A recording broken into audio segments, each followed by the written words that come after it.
মিনা, তুমি আমার অনেক যত্ন করেছো।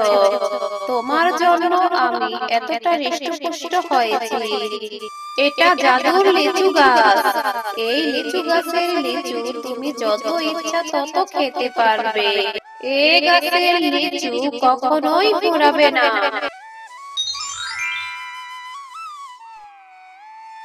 ও মা, আমি একটু বান্টির সাথে খেলা করতে বান্টিদের বাড়িতে যাই।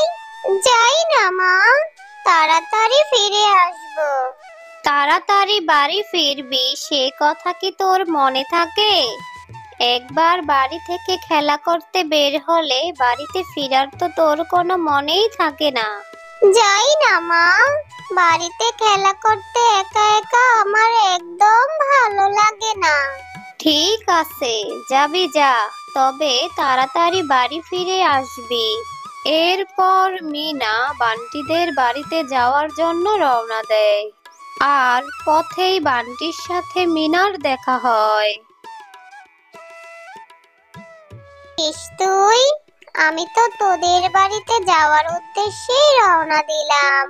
আর তোর হাতে এটা কি রে বান্টি? আমার হাতে এটা মরা লিচু গাছের চারা রে মিনা। আজ আমি আর আমার মা মিলে বাগান পরিষ্কার করছিলাম, তখন এই মরা চারা গাছটি আমার চোখে পড়লো। এই চারা গাছটি মরে গেছে তো, তাই এই চারা গাছটি ফেলে দেওয়ার জন্য যাচ্ছিলাম। আহারে, এই চারা গাছটি কত অসহায়। মরে গেছে বলে তাকে ফেলে দিতে হবে? বলি বাঘিনী কাকিমা, মরা চারা গাছটার কিছুদিন যত্ন নিলে তো মরা চারা গাছটি আবার ঠিক হয়ে যাবে। আরে মিনা, তুই দেখি পাগলের মতো কথা বলছিস। এই মরা চারা গাছটার যত্ন নিয়ে কি হবে আমার? না দিবে পাতা, না দিবে ফল। শুধু শুধু এই মরা চারা গাছটার যত্ন নেওয়ার সময় আমার কাছে নেই। তার থেকে বরং আমি এই মরা চারা গাছটা ফেলে দিয়ে আসি। না কাকিমা, তুমি এই মরা চারা গাছটি ফেলে দিও না। তার চেয়ে বরং তুমি এই মরা চারা গাছটি আমাকে দিয়ে দাও। আরে মিনা, এই সামান্য মরা চারা গাছটার জন্য তোর এত দরদ? আর দরদ হবেই না কেন?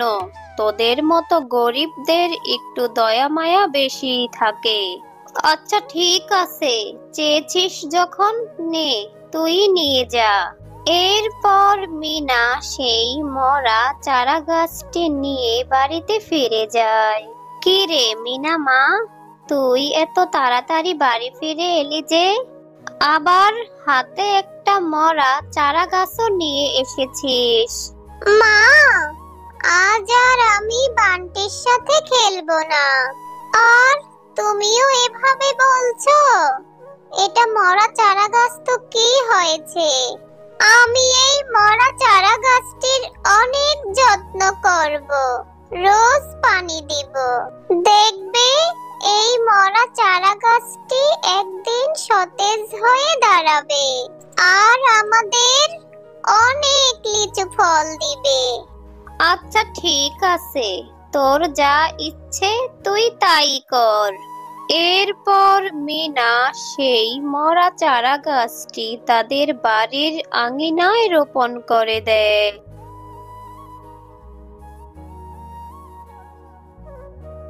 রোজ সকালে মিনা চারা গাছটিতে পানি দেয় আর অনেক যত্ন করতে থাকে। মা, মা, দেখেছো গাছটি কত সতেজ হয়ে গেছে? দেখে নিও, আমার এই ছোট্ট চারা গাছটি একদিন অনেক বড় হবে আর অনেক লিচু হবে, আর আমি লিচু অনেক মজা করে খাবো। আচ্ছা ঠিক আছে, পাগলি মেয়ে আমার। এখন তো পুকুর ঘাট থেকে পানি আনতে হবে রে মা। ঠিক আছে মা, আমি এক্ষুনি যাচ্ছি। তোমার জন্য পুকুর ঘাট থেকে পানি নিয়ে আসছি।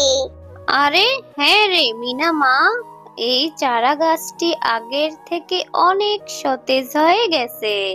তুই তাড়াতাড়ি বাড়ি ফিরে আসিস।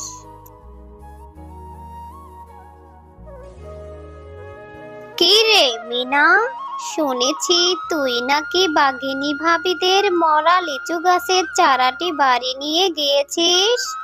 তা তোর মরা চারা গাছে কি লিচু ধরেছে? যত সব অকেজো কাজ তোদের মতো ছোট লোকদের দ্বারাই সম্ভব। মরা গাছের কি এত যত্ন নিতে হয় রে? ফেলে দিলেই তো হয়ে যায়। এভাবে বলছেন কেন কাকিমা?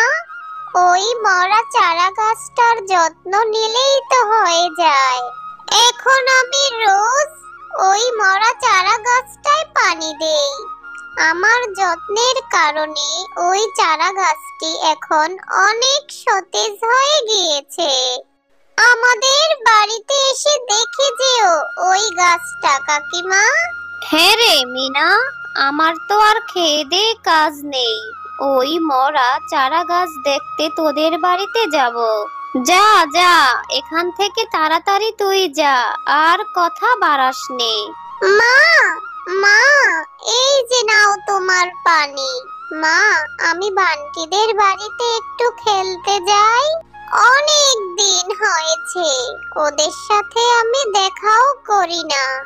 কি রে মিনা, অনেক দিন পরে তোকে দেখলাম। তুই সারাদিন কোথায় থাকিস? সারাদিন কি শুধু তুই ওই মরা চারা গাছটার যত্ন নিস? তুই তো এখন আর আমাদের সাথে খেলতেও আসিস না। হে রে বান্টি, তুই কি জানিস তোদের সেই মরা চারা গাছটা আমি যত্ন করাতে এখন অনেকটাই সতেজ হয়ে গিয়েছে। আয় বান্টি, দেখবি আমাদের বাড়িতে। না রে মিনা, আমাদেরও তো অযথা সময় নেই তোর ওই মরা চারা গাছটি দেখার। তুই আমাদের সাথে খেললে খেল, না খেললে এখান থেকে চলে যা।